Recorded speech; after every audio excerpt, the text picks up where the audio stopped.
Hello friends, welcome to swing lady.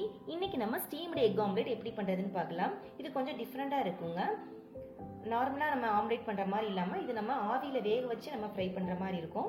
வாங்க எப்படி பண்ணுறதுன்னு பார்க்கலாம். ஃபஸ்ட்டு நம்ம இட்லி பாத்திரத்தில் கொஞ்சம் தண்ணி ஊற்றி கொதிக்க வச்சிடலாம். இட்லி பாத்திரத்தில் கொஞ்சம் எண்ணெய் தடவிக்கோங்க, அப்போ தான் நமக்கு ஒட்டாமல் இருக்கும். இப்போ இதில் நம்ம முட்டையை உடச்சி ஊற்றிடலாம்.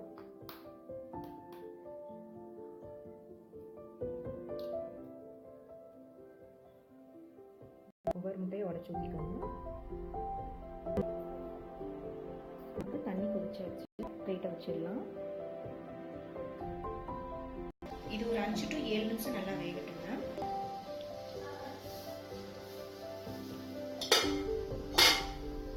இப்போ இது ரெடி ஆயிடுச்சு, நம்ம எடுத்துடலாம்.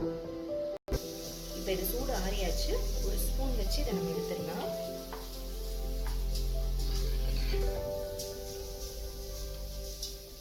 நமக்கு எண்ணெய் தடவினால ஈஸியாக வரும்.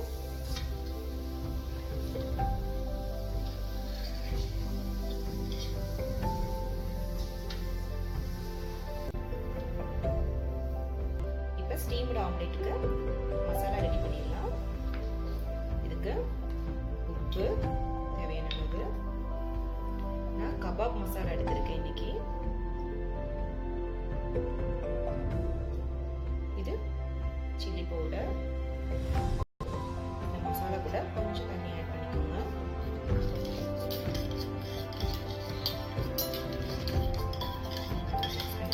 உங்க விருப்பத்துக்கு மசாலா ரெடி பண்ணிக்கோங்க.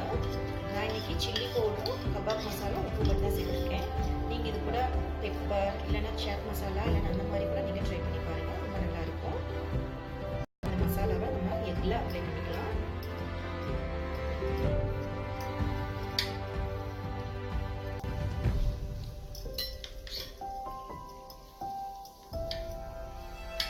எல்லா எக்குக்கும் நம்ம மசாலா தடவி வச்சாச்சு.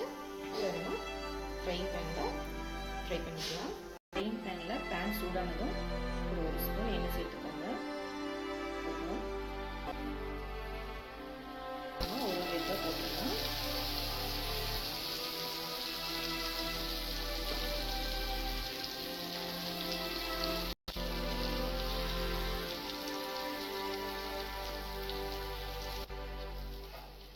அவ்வளோதான், இது ரெடி ஆயிடுச்சு.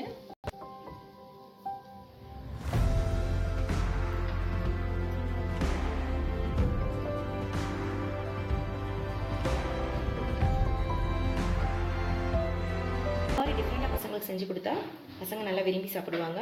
நீங்களும் ட்ரை பண்ணிவிட்டு எப்படி இருக்குன்னு கமெண்ட்டில் சொல்லுங்கள்.